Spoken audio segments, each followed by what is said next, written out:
ఖమ్మం జిల్లా సత్తుపల్లి పట్టణంలో బడి ఈడు పిల్లలను పాఠశాలలోనే ఉంచాలని బడి బయట పనులకు చేయించకూడదని మండల పరిషత్ ప్రాథమిక పాఠశాల ప్రధానోపాధ్యాయులు చిత్తలూరి ప్రసాద్ విద్యార్థుల తల్లిదండ్రులకు కోరారు.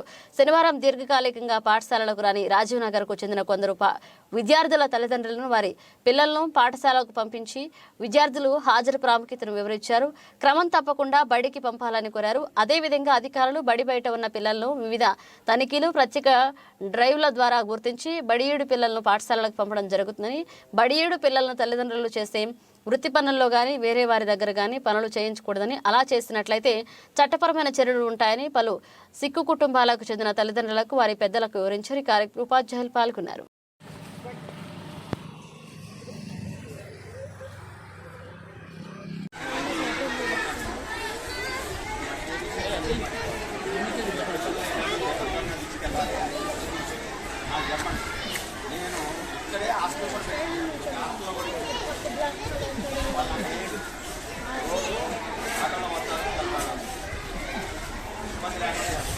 ఎందుకంటే బతకడానికి మీరు పంపించేస్తారు. బతకడానికి పంపించినప్పుడు పిల్లలకి ఇబ్బంది లేకుండా మనకు ప్రభుత్వం అవసరాలు ఊళ్ళో కూడా అది సర్కార్కైన ఆ 2 నెలలు నేను పరిస్థితి తీసుకొని వాళ్ళని అందులో పెట్టించి అక్కడ ఉంటాలో అర్థంగా